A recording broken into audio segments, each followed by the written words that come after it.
हाणामारी झालेली आहे।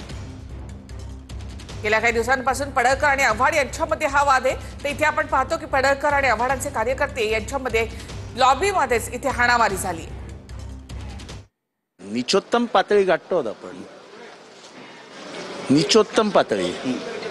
काल ज्या पद्धतीने राडा झाला होता, मंगळसूत्र चोरापासून हे सगळं सुरू झालं आणि त्यानंतर पाहिलं की तुम्हाला सुद्धा दरवाजा लागला। यानंतर नितीन देशमुख यांनी आपली बाजू मांडली। आता मारामारी झाली वेलमध्ये, थेट विधान भवनाच्या आतमध्ये। चांगलं आहे, द्या पासेस, कोणालाही द्या। आता नेमकी भूमिका काय असणार आहे तुमची? कारण तुमचेच कार्यकर्ते, एनसीपीच्या कार्यकर्त्यांना अशा पद्धतीने मारहाण होत असेल, चांगलं आहे, जे काय चालू आहे ते चांगलं चालू आहे। आता काही सगळी दृश्य असं म्हणा जे काय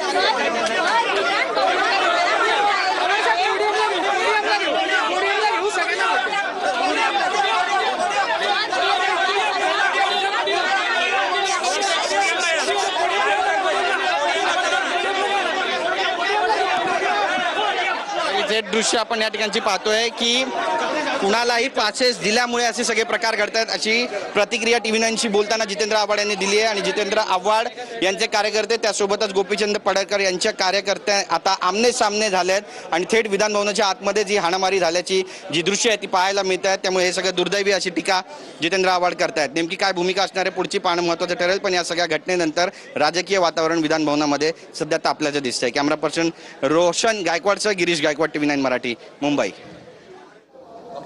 रोलिंग आहे का? आहे का रोलिंग? एक मिनिट सर, ऑन करतोय आहे का? सचिन हॅलो, पोडियम वर बघा, चेक करा।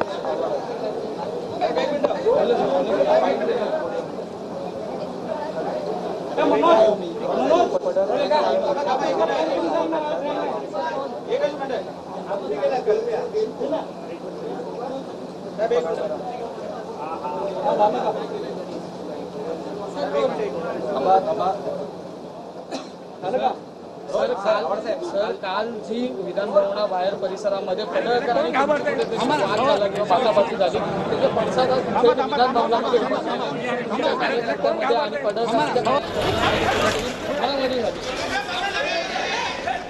हल्ला कोणी केला? हे बोला ना, हे बोला, जोरात बोला, पडळकरांच्या परत जोरात बोला। हल्ला कोणी केला? बोला ना, बोला। कशाला प्रश्न विचारता आम्हाला? तुमच्यात बोलण्याची हिंमत नाही तर प्रश्न कशाला विचारता आम्हाला? सांगा कोणी केला, जोरात बोला। बस झालं, अख्ख्या महाराष्ट्राला समजलं कोणी हल्ला केला। आम्हाला याच्यापेक्षा जास्त काही पुरावा द्यायचे नाहीत। जर तुम्ही विधानसभेमध्ये गुंडांना प्रवेश देणार असाल आणि ते हल्ले करणार असतील तर आमचेच जीव सुरक्षित नाही आहेत। मी स्वतः ट्विट टाकलंय, मला आई बहिणीवरनं शिव्या दिल्यात, तुला मारून टाकू, कुत्रा, डुक्कर, अजून काय काय लिहिलंय, काय चालू आहे काय विधानसभेत?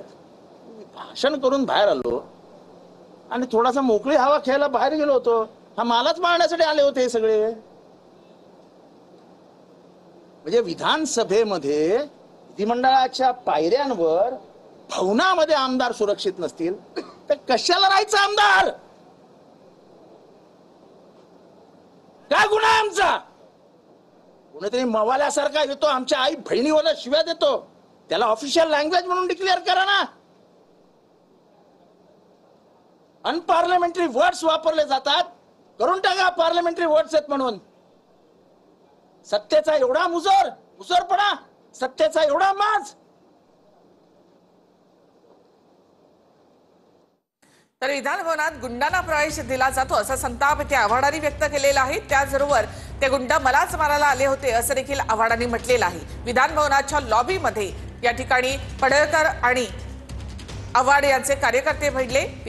महाराष्ट्रामध्ये चुकीच्या पद्धतीने सुरू झालेला संदर्भातला संपूर्ण रिपोर्ट मी मागितलेला आहे। काय नेमकं घडलंय त्याची संपूर्ण माहिती माझ्याकडे आल्यानंतर उचित कारवाई मी करेन। चला पुढे। विधान भवनात सुद्धा आमदार सुरक्षित नाहीत असं आव्हाडांनी म्हटलेलं आहे. तर याचा रिपोर्ट मागवलेला आहे, त्यानंतर कार्यवाही केली जाईल असं विधानसभा अध्यक्ष राहुल नार्वेकर यांनी म्हटलेलं आहे. मात्र विधान भवनामध्ये ही हाणामारी झाली त्यावेळीची ही दृश्य आपण पाहतोय.